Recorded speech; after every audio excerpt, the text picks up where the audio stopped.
Hello friends welcome back to the channel आमी प्रियंका और आबारो प्रियंका मधु ब्लगे तुम्हारे सकलके वेलकम। और आज के एक खूब भालो दिन आगे जानाई सबाइके गुड मर्निंग रेडे सकाल सकाल भिडियोटा शुरू करछि एबं तार साथे सबाइके जानाई हैप्पी होली। जदिओ এই ভিডিওটা তোমরা হোলির দুদিন পরেই পাবে, কিন্তু যেহেতু আজকে হোলি সেই জন্য হ্যাপি হোলি দিয়েই শুরু করছি।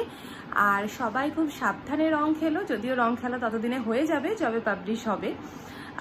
তো আজকে সারা দিনটা কিভাবে কাটছে সেটাই তোমাদের সাথে শেয়ার করব। তো চলো এবার সকাল সকাল বাড়িতে পুজো আছে, সে পুজোটা হয়ে যাক, তারপরে আমি আবার আসছি।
বন্ধুরা পুজো কমপ্লিট হয়ে গেছে, এবার কিন্তু সকালবেলা ব্রেকফাস্টও হয়ে গেছে, আর ওইদিকে আমাদের দুপুরবেলার খাবারও কিন্তু বসে গেছে, মানে খাবার তৈরি করার জন্য। তো যাই হোক, আমি আজকে আর বেরোচ্ছি না, আর কারণ চারিদিকে তো রং টং খেলে সব একাকার অবস্থা, আর শুধু আবির নিয়ে খেলে তাও হয়, রংটা তোলা টু মাচ ডিফিকাল্ট, তো তার জন্য আর রঙে একটু অ্যালার্জিও হয় আমার, তো তার জন্য আমি বেরোচ্ছি না বাড়ি থেকে। তো আবার আমি ব্যাক করছি আজকের রেসিপিটা নিয়ে। আজকে রান্না হচ্ছে ফ্রাইড রাইস আর মাটন। তো এই রেসিপিটা তোমাদের সাথে শেয়ার করব যে আমাদের বাড়িতে কিভাবে করে এটা। এই রেসিপিটা নিয়ে আমি আবারও ফিরছি। আজকের রেসিপিতে যেহেতু মটন কষা আর ফ্রাইড রাইস আছে, প্রথমেই আমি মটন কষাটা দিয়ে শুরু করছি।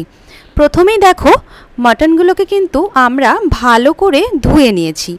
অন্যদিকে আলু, পেঁয়াজ আর টমেটো কিন্তু কেটে রেখেছি। আবার অন্যদিকে মিক্সিতে আদা, রসুন, লঙ্কা ভালো করে মিক্স করে নিলাম। আগেই তোমাদের বলে রাখি, রান্না কিন্তু এক একজন এক এক রকমভাবে করে।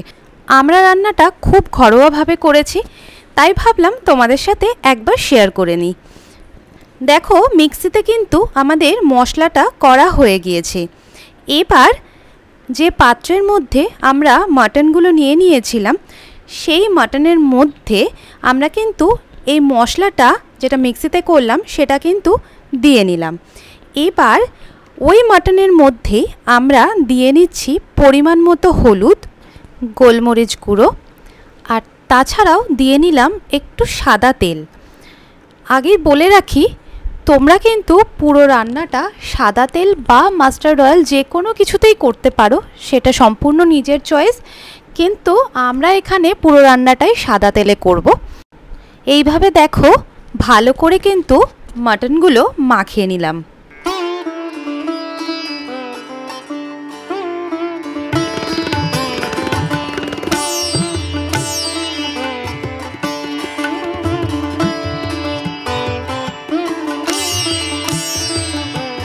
দেখো খুব ভালো করে কিন্তু আমরা মেখে নিয়েছি। এবার এটাকে ঢাকা দিয়ে আমরা ফ্রিজে 30 মিনিটের জন্য রেখে দিচ্ছি। ফ্রিজে তো রেখে দিলাম। এবার অন্যদিকে কড়াইতে কিন্তু সাদা তেল দিয়ে নিয়েছি, যেহেতু বললাম সাদা তেলেই পুরো রান্নাটা করব। তো তোমরা চাইলে অবশ্যই মাস্টার্ড অয়েলেও করতে পারো।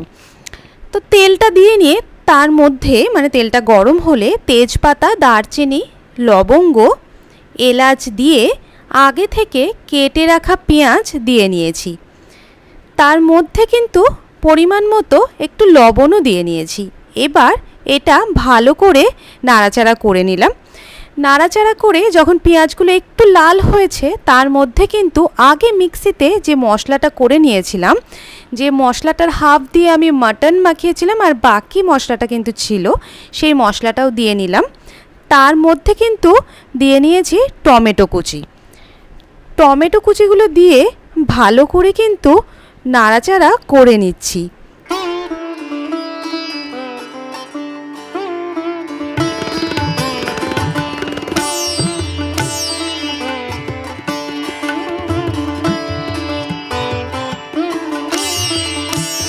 দেখো মশলাটা দিয়ে তো আমরা ভালো করে নাড়াচাড়া করে নিয়েছি। ততক্ষণে আধ ঘন্টা তো হয়ে গিয়েছে। ফ্রিজে যে মাটনগুলো আমরা মশলা মাখিয়ে রেখে দিয়েছিলাম, সেই মাটনটাই বের করে কড়াইতে দিলাম। এবার তারপরে বেশ খানিকক্ষণ সময় নিয়ে কিন্তু ভালো করে নাড়াচাড়া করতে হবে, মানে মাংসটা ভালো করে কষাতে হবে। এবার এর মধ্যে কিন্তু আমরা টেস্ট হওয়ার জন্য দিয়ে নিলাম কাজু বাটা। আমরা আগে থেকেই কাজু মিক্সিতে বেটে রেখে দিয়েছিলাম। কাজু বাটা দেওয়ার সাথে সাথে দিয়ে নিলাম কিন্তু পরিমাণ মতো একটু লবণ, আর তার মধ্যে অবশ্যই একটু চিনিও দিয়ে নিয়েছি। এবার কড়াইতে ভালো করে কিন্তু নাড়াচাড়া করতে হবে এবং এই জলটা শোকাতে হবে।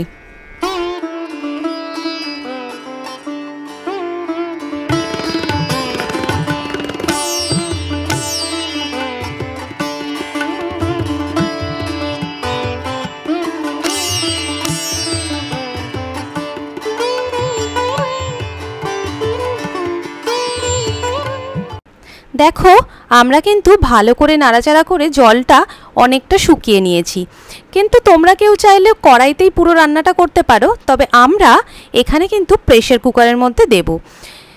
আমরা যে মাটনটা কড়াইতে তৈরি করলাম, সেই মাটনটাই কিন্তু প্রেসার কুকারের মধ্যে দিয়ে নিলাম। তার সাথে আমরা একটু দিয়ে নিলাম গরম জল।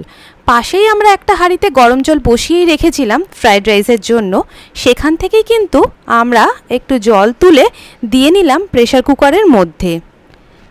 তারপরে প্রেসার কুকারের ঢাকনাটা বন্ধ করে দিলাম। বন্ধ করে দেওয়ার পরে বেশ কয়েকটা সিটি দিয়ে নিলেই আর মাংস সেদ্ধ হয়ে গেলেই কিন্তু আমি নামিয়ে নিলাম। আর নামিয়ে নেওয়ার পরে এখন তোমাদেরকে দেখাচ্ছি না, একেবারে শেষে দেখাবো মাটনটা কীরকম হলো। তো চলো অন্যদিকে বলে দিই ফ্রাইড রাইসের রেসিপিটা। ফ্রাইড রাইসের জন্য আমরা কিন্তু একটা হাঁড়িতে ফুটন্ত গরম জল নিয়েছি, মানে গরম জলটা বসিয়েই রেখেছিলাম, তো সেই জলটা ফুটে গিয়েছে। এবারে ফুটন্ত গরম জলের মধ্যে কিন্তু আমরা দিয়ে নিয়েছি তেজপাতা, দারচিনি, লবঙ্গ, এলাচ, আর তার মধ্যে এবার দেব চাল। চালটার কথা বলে রাখি, চালটা কিন্তু আগে আমরা ধুয়ে নিয়ে 1 ঘন্টা চালটা জলে ভিজিয়ে রেখেছিলাম। 1 ঘন্টা হয়ে গেছে। 1 ঘন্টা হয়ে যাওয়ার পরে সেই ভেজানো চালটা কিন্তু যে জলে ভিজিয়েছিলাম সেই জল সমেতই চালটা হাঁড়িতে আমরা দিয়ে নিলাম। আর তার মধ্যে অল্প একটুখানি দিয়ে নিলাম নুন। নুনটা আমরা এখানে দিলাম যাতে চালগুলো গোটাই থাকে, ভেঙে না যায়। এবার আমরা গ্যাসে অন্যদিকে কড়াইতে দিয়ে নিলাম একটু তেল। তেল গরম হলে তার মধ্যে আমরা একটু কাজু দিয়ে নিলাম। গোটা কাজু, ভাঙা কাজু, যে যেরকম পারো দিতে পারো। আমরা এখানে কাজুগুলো দিয়ে ভালো করে কিন্তু ভেজে নিলাম। যতক্ষণ না পর্যন্ত কাজুগুলো লাল হচ্ছে ততক্ষণ পর্যন্ত কিন্তু আমরা কাজুগুলো ভাজলাম। এবার ওই যে তেলটা আছে, ওই তেলের মধ্যেই আমরা দিয়ে নিলাম আগে থেকে কেটে রাখা গাজর, বিন, আর পরিমাণ মতো একটু লবণ। ভাজতে যতটা লবণ লাগে ঠিক সেইটুকুই। তোমরা চাইলে এখানে কিন্তু নানা রকমের, নানা রঙের ক্যাপসিকামও দিতে পারো, এছাড়াও অন্য ভেজিটেবলসও কিন্তু দিতে পারো। আমরা এখানে এই কটা ভেজিটেবল দিয়েই কিন্তু ঘরোয়াভাবে ফ্রাইড রাইসটা করছি। এখানে যে রান্নাটা দেখানো হচ্ছে বা আমরা যে রান্নাটা যেভাবে করছি, এই রান্নাটা কিন্তু এমন কিছু বেশি জিনিস লাগছে না, বাড়িতে থাকা জিনিস দিয়েই কিন্তু খুব সহজে আমরা এই রান্নাটা করে নিচ্ছি। তো দেখো এখানে কিন্তু সমস্ত কিছু দিয়ে আমাদের ভাজা এটা হয়ে গেছে। অন্যদিকে যে চাল দিয়েছিলাম সেই চাল থেকে কিন্তু এই ভাতটাও তৈরি হয়ে গিয়েছে এবং খুব সুন্দর স্মেল বেরোচ্ছে। এবার এই যে হাঁড়িতে করা ভাতটা, ভাতের মধ্যে কিন্তু আমরা পাশে যে ভাজাগুলো করলাম, মানে আমি যে যে ভেজিটেবলসগুলো দেবো বলে ভাজলাম সেইগুলো কিন্তু সেই তেল সমেতই, কড়াইতে যে তেলে ভাজা হয়েছিল সেই তেল সমেতই কিন্তু এই ভাতের মধ্যে দিয়ে নিলাম। এবং তেলটা যদিও খুব অল্প পরিমাণেই ছিল, খুব বেশি তেল কিন্তু আমি এখানে দিইনি। আর তার মধ্যে কিন্তু দিয়ে নিলাম যে কাজুগুলো ভেজেছিলাম সেই কাজুগুলোকে। তারপরে দেখো আমরা একটু ভালো করে নাড়াচাড়া করে নিলাম, মানে মিশিয়ে নিলাম সব কিছু। এবার এর মধ্যে কিন্তু দিলাম কিশমিশ, সামান্য পরিমাণে ঘি, তার মধ্যে আছে অল্প একটু চিনি, আর তাছাড়াও দেয়া হলো পরিমাণ মতো একটু লবণ। তারপরে কিন্তু খুব ভালো করে আমরা নাড়াচাড়া করে নিলাম। এরপরে কিন্তু আমরা একটুখানি জায়ফল গুঁড়োও দিয়েছি। তোমরা চাইলে এখানে কিন্তু কেশরও দিতে পারো অল্প পরিমাণে, এছাড়াও গোলাপ জলও কিন্তু দিতে পারো। আমরা ওগুলো একদমই দিলাম না, আমরা চেয়েছি ফ্রাইড রাইসটা খুব লাইট হোক দুপুরবেলার খাওয়ার জন্য। তো দেখো আমাদের কিন্তু ফ্রাইড রাইস প্রায় কমপ্লিট, একদম শেষের মুখে ভালো করে কিন্তু নাড়াচাড়া করে নিয়ে এটাকে একটু ঢাকা দিয়ে আমরা রেখে দিলাম। তো চলো আর কথা বলবো না, এবার তোমাদের দেখায় মাটন কষা আর ফ্রাইড রাইসটা ঠিক কেমন দেখতে লাগছে। আর অবশ্যই তোমরা কিন্তু একবার বাড়িতে ট্রাই করো, আর কেমন হলো রান্নাটা সেটাও কিন্তু আমাকে অবশ্যই কমেন্ট করে জানিও। আর যদি ভিডিওটা ভালো লাগে তাহলে অবশ্যই কিন্তু লাইক করো, শেয়ার করো। আর নতুন যারা আছো, যারা আমার চ্যানেলটা এখনও সাবস্ক্রাইব করোনি, তারা কিন্তু অবশ্যই সাবস্ক্রাইব করে দিও। আর আমার এই চ্যানেলে প্রচুর রেসিপি আছে, তোমরা চাইলে সেগুলোও কিন্তু দেখে নিতে পারো। দেখো আমার কিন্তু এখানে ফ্রাইড রাইস রেডি, এছাড়াও এই যে মাটন কষা। আর আজকে দুপুরে কিন্তু লাঞ্চে আমাদের এই ফ্রাইড রাইস, মাটন কষা, আর তাছাড়াও কিন্তু আছে একটু চাটনি আর স্যালাড।